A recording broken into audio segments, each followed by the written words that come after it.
morning, students. In our last class we have seen that how can we calculate the speed of a moving object, and also we have seen that how can we compare the speed of two or more objects, right? Then we have seen कि हम time को major करने के लिए जिस device का use करते हैं that was named as clock. और सबसे पहले जो मोस्ट एक्यूरेट क्लॉक्स आई थी they were the pendulum clocks, right. Pendulum एक ऐसा डिवाइस होता है जो कि पीरियोडिक मोशन करता है. बेसिकली पेंडुलम इज़ नथिंग, हमने एक स्ट्रिंग ली, एक वायर लिया या थ्रेड लिया, जिससे हम एक सर्कुलर बॉब को, एक सॉलिड स्फीयर जो होता है उसको अगर हम बांध देते हैं तो ये जो डिवाइस है that is called as pendulum, right. यहाँ पे आप देख सकते हैं दिस इज़ अ पेंडुलम. आपने देखा होगा बहुत सारी पेंडुलम क्लॉक्स आती हैं. सो बेसिकली पेंडुलम क्लॉक्स जो हैं that work on the principle of periodic motion. An ideal simple pendulum is a heavy point mass suspended by a weightless, inextensible and a perfectly flexible string from a rigid support. एक ideal pendulum की अगर हम बात करें तो ये एक मास होता है बेसिकली, राइट. एक मास, एक ऐसा स्फीयर जिसका कुछ पर्टिकुलर मास है, हैवी मास होता है जिसका, उसको जब एक वेटलेस स्ट्रिंग से बांध दिया जाता है, ये माना जाता है कि इस स्ट्रिंग का जो वेट है वो ज़ीरो है या नेग्लिजिबल है, बट एक्चुअल में ऐसा होता नहीं है. तो इसका जो वेट होता है वो नेग्लिजिबल कंसिडर किया जाता है जब उसको हम एक रिजिड सपोर्ट से बांध देते हैं. यहाँ पे रिजिड सपोर्ट है, राइट. तो इस तरह के सेटअप को बोला जाता है एक सिंपल पेंडुलम. और ये जो स्ट्रिंग है वो वेटलेस होने के साथ साथ इनएक्सटेंसिबल है, मतलब इसमें एक्सटेंशन नहीं होगा, and it is perfectly flexible also, right. So these are the certain points जो we have to keep in mind while we are talking about the simple pendulum. In practice these requirements cannot be fulfilled. ये तो एक ideal pendulum की condition है कि एक ideal pendulum को ऐसा होना चाहिए, बट अगर हम प्रैक्टिकली बात करें तो प्रैक्टिकली एक ऐसी स्ट्रिंग मिलना जो कि वेटलेस हो ऑब्वियसली पॉसिबल नहीं है. हर एक चीज़ का कुछ ना कुछ वेट होगा, क्योंकि हर एक चीज़ का कुछ ना कुछ मास डेफिनेटली होता है, राइट. तो जब हर एक चीज़ का एक मास होगा तो उसका वेट भी डेफिनेटली होगा ही सही, और जब उसका मास होगा तो it will not be a weightless string. Also that string should be inextensible as well as flexible. As such a practical pendulum consists of a small heavy brass sphere called bob. लेकिन practically जो हम pendulums use करते हैं basically वो brass एक तरह का substance होता है. ब्रास के स्फेयर्स होते हैं जिनको बॉब बोला जाता है. ये जो हमको सर्कुलर बॉल जैसा दिख रहा है इसको हम बॉब बोलते हैं, BOB, जिसको सस्पेंड कर दिया जाता है एक लॉन्ग फाइन थ्रेड की हेल्प से with a rigid support, right. एक लॉन्ग फाइन थ्रेड जिसको कि एक रिजिड सपोर्ट की हेल्प से फ्रीली सस्पेंड कर दिया जाता है. जो थ्रेड है हम ये मानते हैं कि वो वेटलेस है, बट एक्चुअल में ऑब्वियसली उसका भी कुछ ना कुछ वेट होता ही है. When the bob is displaced from its mean position, then it begins to oscillate in a vertical plane under gravity. जब हम उस बॉब को डिस्प्लेस कर देते हैं अपनी मीन पोजीशन से तो वो ऑब्वियसली ऑसिलेट करने लग जाता है, राइट. जब आप इस बॉब को, ये बॉब एक पहले सेंटर में था, ये बॉब इस तरीके से है, हम इसको पकड़कर यहाँ ले गए, राइट.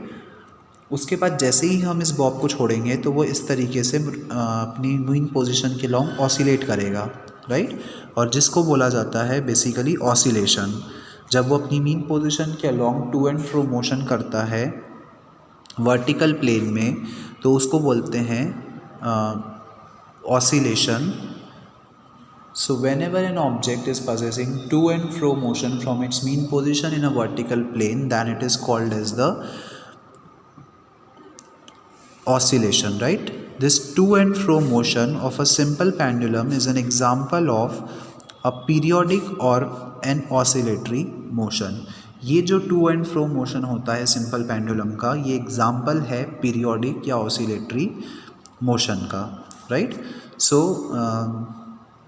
जब कोई ऑब्जेक्ट ऑसिलेशन करेगा तभी that is also an example of a periodic motion, because oscillation में क्या हो रहा है, पीरियोडिक मोशन मतलब ऐसा मोशन जो अपने आप को रिपीट करे, और जो पेंडुलम है वो भी अपना मोशन जो है उसको रिपीट कर रहा है, that's why it is an example of the periodic motion. Now what do we mean by mean position of the pendulum. और पेंडुलम की मीन पोजीशन क्या होती है, उससे हम क्या समझते हैं, that thing we are going to see here. When the pendulum is at rest, it is the mean position of the pendulum. जब पेंडुलम रेस्ट में होता है तो उस पोजीशन को हम बोलते हैं पेंडुलम की mean position. In this position the thread of pendulum is vertical. उस पोजीशन में जो पेंडुलम का थ्रेड रहेगा वो वर्टिकल रहेगा. This position is shown as zero in the figure, और इस पोजीशन को ज़ीरो की हेल्प से बताया गया है. इस पोजीशन पर जो पेंडुलम है उसकी काइनेटिक एनर्जी और काइनेटिक पोटेंशियल एनर्जी ज़ीरो होती है और काइनेटिक एनर्जी मैक्सिमम होती है, राइट. ये जो फिगर ओ है, ये जो पोजीशन है वो उसकी मीन पोजीशन है. इन this position the thread of the pendulum is vertical, और इस पोजीशन में उसका जो थ्रेड होता है वो ऑब्वियसली वर्टिकल है, बिल्कुल सीधा है, हम देख सकते हैं. This position is shown as O in the figure, right. Now extreme position. Extreme position का मतलब होता है, एक्सट्रीम बेसिकली नाम से ही हम समझ सकते हैं, जो मैक्सिमम डिस्प्लेस्ड पोजिशन होती है उसको एक्सट्रीम पोजिशन बोला जाता है. हम इस बॉब को यहाँ पर था, हम उसको डिस्प्लेस करके यहाँ पे ले गए, तो जो उसका मैक्सिमम डिस्प्लेसमेंट हुआ उसकी इनिशियल पोजीशन से, उसको हम बोलेंगे उसकी एक्सट्रीम पोजीशन. पहले वो यहाँ पे थी, अब वो यहाँ पर है, तो ये वाली जो पोजीशन होगी, जितना मैक्सिमम आप उसको डिस्प्लेस करोगे, उस मैक्सिमम डिस्प्लेसमेंट को हम बोलेंगे extreme position. It is the maximum distance on both sides of the mean position up to which a pendulum can oscillate. So वो पोजीशंस जिन मैक्सिमम पोजीशन तक हम किसी पेंडुलम को ऑसिलेट कर सकते हैं, उन मैक्सिमम पोजीशंस को बोला जाता है extreme positions. There are two extreme positions A and B as shown in the figure, and दो एक्सट्रीम पोजीशंस होती हैं, B and C. Students, here you have to correct it, the extreme positions are B and C, right. So दो extreme positions आपको दी हुई हैं, B और सी, और जो मीन पोजीशन है उसको डिनोट किया गया है ए से.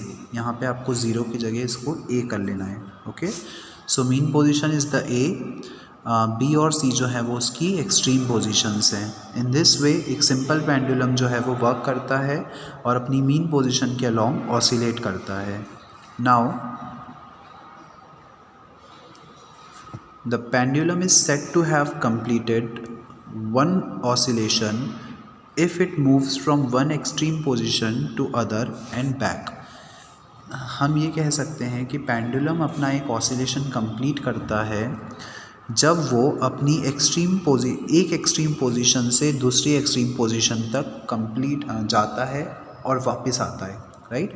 ऑसिलेशन पहले यहाँ पेंडुलम यहाँ था, आप उसको यहाँ तक ले गए, यहाँ से आपने उसको छोड़ा, तो जब वो पेंडुलम यहाँ से ऐसे जाकर और फिर से इसी पोजीशन पे आ जाएगा, तब हम बोलेंगे कि उसने अपना एक ऑसिलेशन कंप्लीट किया है. Also one oscillation is completed when the pendulum move from the mean position to one extreme position. और एक ऑसिलेशन कब कंप्लीट होता है, जब जब पेंडुलम मीन पोजीशन पे था, लेफ़्ट साइड गया, राइट साइड गया, और फिर से वो अपनी मीन पोजीशन पर आ गया, तब हम बोल सकते हैं कि उसका जो वन ऑसिलेशन है वो कंप्लीट हुआ है, right. Position from this extreme position back to the mean position, from the mean position to the other extreme position, and then back to the mean position. The thing that I have just told you, it is only written here, right, that you have to understand. The position between the extreme points and one is half and oscillation, right.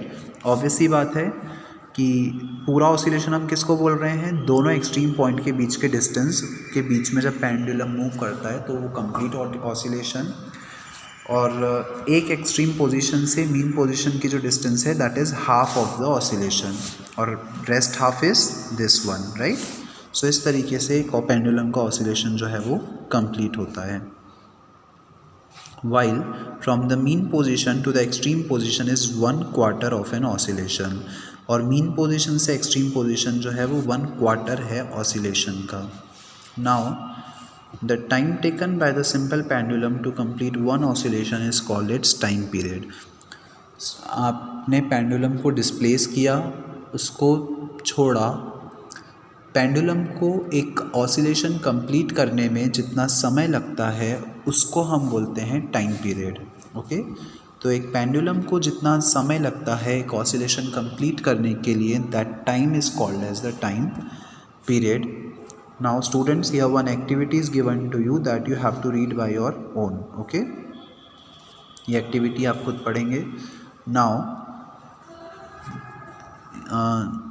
Unit of time and speed. Obviously जब हम किसी भी चीज़ को major करते हैं तो उसको explain करने के लिए हमको उसकी यूनिट पता होनी चाहिए, राइट। जैसे कि अगर हम मास को मेजर कर रहे हैं तो उसकी यूनिट होती है केजी, लेंथ को मेजर कर रहे होते हैं तो मीटर, टाइम को मेजर करते होते हैं तो सेकेंड। तो वैसे ही टाइम और स्पीड की क्या यूनिट्स होती हैं, that thing we have to सी।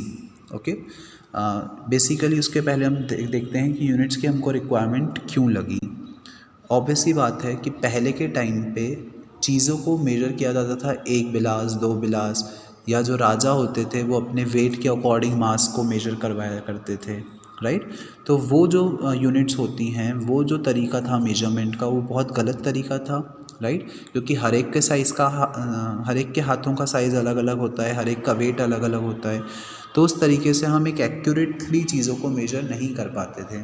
तो एक एक्यूरेट चीज़ों को एक्यूरेटली मेजर करने के लिए एक यूनिट्स बनाई गई जिनको बोला गया एसआई यूनिट्स। ओके, सो हर एक चीज़ को मेजर करने की यूनिट्स होती हैं। टाइम को मेजर करने की यूनिट होती है second.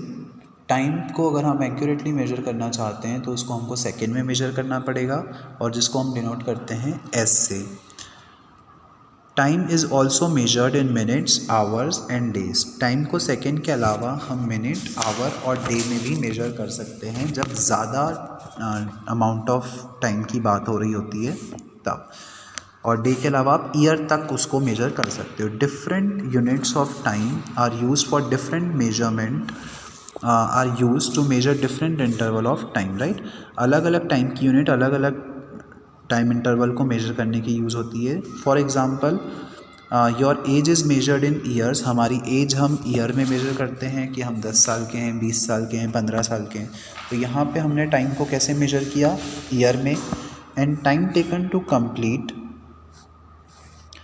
100 metre race in rate in second, right. और किसी पर्टिकुलर डिस्टेंस को ट्रैवल करने में आपको जितना टाइम लगा उसको हम सेकेंड्स में मेजर करते हैं। Can you calculate that how many seconds are there in a day and how many hours are there in a year. क्या हम ये कैलकुलेट कर सकते हैं कि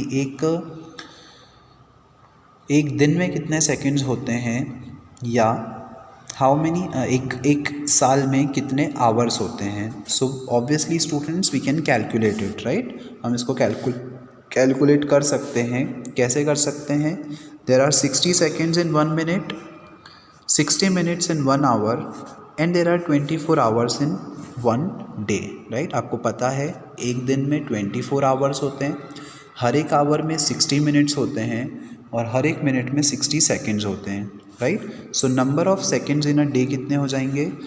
अगर हमको टोटल सेकेंड्स निकालने हैं एक दिन में, तो आप एक दिन में 24 आवर्स, हर एक आवर में 60 मिनट्स और हर एक मिनट में 60 सेकेंड। तो जब आप इनको सॉल्व कर लोगे so you will get the answer that is 86400 seconds, right. इसी तरह से अगर हमको ये निकालना है कि एक ईयर में कितने आवर्स होंगे, तो वो हम कैसे निकालेंगे। एक ईयर में 365 डेज़, हर एक डे में 24 आवर्स, राइट। तो इस तरीके से हम निकाल लेंगे कि 365 डेज़ में कितने आवर्स होते हैं, दैट इज़ 1 ईयर में कितने आवर्स होते हैं, 8760 hours, right. In this way you can find out the hours in an year or the seconds in a day.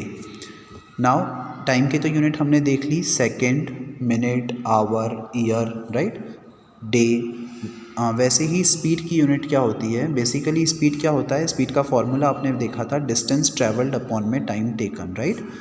Distance की एसआई यूनिट होती है मीटर, टाइम की एसआई यूनिट होती है सेकेंड, सो स्पीड की SI unit होती है metre per second. Therefore, the speed is measured in meter per second, right? लेकिन मीटर और सेकंड जो है वो बहुत छोटी यूनिट है स्पीड की। अगर हम बात करें बहुत बड़ी बड़ी डिस्टेंसेस के लिए तो वहाँ पे डिस्टेंस को हमको किलोमीटर में मेजर करना होता है, और जब हम डिस्टेंस को किलोमीटर में मेजर करते हैं तो टाइम भी हमको सेकेंड्स में नहीं लेकर आवर में लेना होता है। Okay, so whenever we talk about the distances in the kilometres then we have to take time in hours, and हम ये बोल सकते हैं कि उसको मेजर करने की एक और यूनिट क्या होती है, किलोमीटर पर आवर। तो या तो आप टाइम स्पीड को मीटर पर सेकेंड में कैलकुलेट करेंगे या फिर किलोमीटर पर आवर में कैलकुलेट करेंगे, whichever is given to us in the question. Okay, so hence our chapter is completed, students. In our next class we are going to start our next chapter. Thank you.